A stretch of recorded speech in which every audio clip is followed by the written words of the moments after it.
Assalamualaikum warahmatullahi wabarakatuh. My name is Rosa Amalia Putri with NIM 4322340. I will to review mata kuliah literary criticism. Why does literary criticism matter? Have you ever read a novel and wondered what is this author actually trying to say? Or perhaps you felt there was a hidden meaning behind a poem that you can't quite put into words. This is where literary criticism comes in as an intellectual lens that helped us dissect literary work more deeply and meaningful. Definition of literary criticism. Literary criticism is the science and art of systematically and critically evaluating, analyzing, interpreting, and assessing literary works. Simple put, literary criticism is not merely saying a work is good or bad, but why and how that work operates. Literary criticism is not an attack on a work or its author, but rather an intellectual conversation between the reader, the text, and the surrounding context. Purpose. What are the goals of literary criticism? Literary criticism has several key purposes.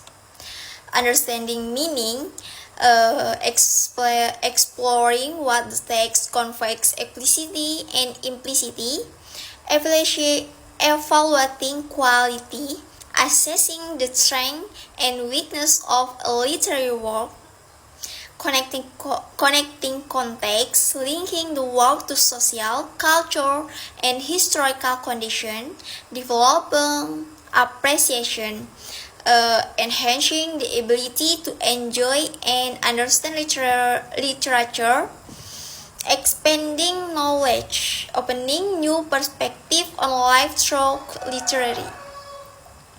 Contextual examination, reading a text within its context.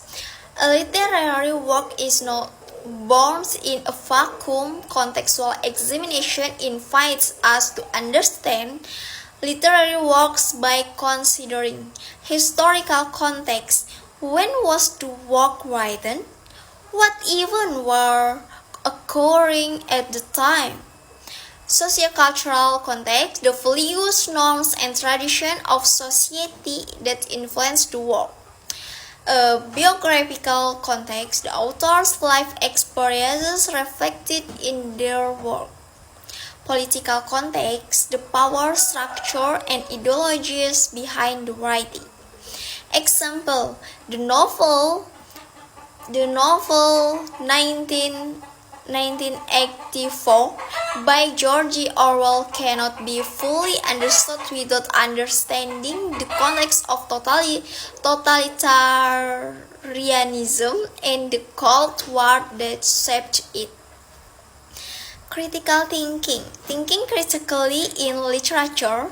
Critical thinking in literary criticism means not accepting the text at face value, always questioning and challenging, and then identifying hidden assumptions within the narrative, and then comparing different perspectives, logically evaluating the author arguments, so distinguishing facts from opinion within the narrative. Critical thinking is the heart of literary criticism. Without it, we remain passive readers rather than active analysis. Examining construction, dissecting the structure of a work. How is literary work built? Examining construction looks at plot. How is the storyline arranged, linear or non-linear? 2. Character. How are characters developed? Setting. Setting. How does the time and place setting play a role? And then point of view. Who is telling the story and what is the impact? And then tone and mood. What atmosphere does the author create? And the last theme. What central message or idea is being raised? Critical approach multiple ways of approaching a text. There are many approaches in literary criticism and each offers a different perspective on the same text. This is what makes literary criticism so rich and fascinating. Explore discovering hidden meanings. Literary criticism invites us to explore layers of meaning not visible on the surface. Denotative versus connotative meaning, symbols and allegory, irony and ambiguity, and the last, intertextuality, the relationship between one text and another.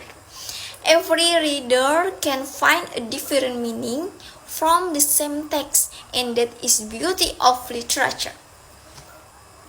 How language works? Language as a tool of power. Language is not merely a communication tool in literature.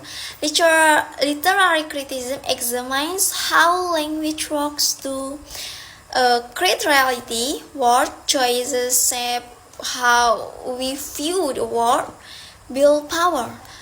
Language can be used to dominate or liberate, express ideology. Every linguistic choice carries certain values, create aesthetic effect, metaphor, rich, and style emotionally affect the reader. And then formalistic literary criticism and key element. Formalism is an approach that focuses on the text itself, not on the author, the reader, or external context. Core principle of formalism: let the text speak for itself. Key elements examines element diction, description, word choice, and style of language.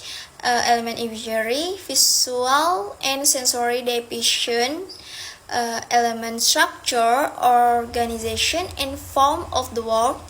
Element tone, the author's attitude toward the subject. Element theme, the central idea that holds the work together. The last element, irony, contradiction between literal and implied meaning. And then Marxist criticism, literary as an arena of social class. Marxist literary criticism views literature through the lens of economics, power, and social class. Typical question in Marxist criticism: who benefits from this narrative? How are the bourgeoisie and the proletariat portrayed? Does the work reinforce or challenge power structure? How do economic conditions influence literary works? Key concept: base and support structure. Economic conditions shape culture and literature. And then ideology literature often subtly spread the ideology of the ruling class. Alienation, the estrangement of humans from their labor and from one another. And class struggle, conflict between classes reflected in the narrative. Example, Oliver Twist by Dickens can be analyzed as critique of the injustice of the classism in England. And then semiotic. Semiotic is the study of sign, how sign create meaning in text and culture. Three components of a sign saucer: icon, a sign that resembles its object, photograph, realist, painting. Number two, index, a sign that indicates a casual relationship, smoke, signs of fire. And number three, symbol, a sign based on conversation. Example, a flag, national symbol. Final conclusion: literary criticism is not about finding the right answer in a text. it is both asking the right question. The deeper we question, the richer our understanding of literature, humanity, and the world becomes. Okay, the last I say, wassalamualaikum warahmatullahi wabarakatuh.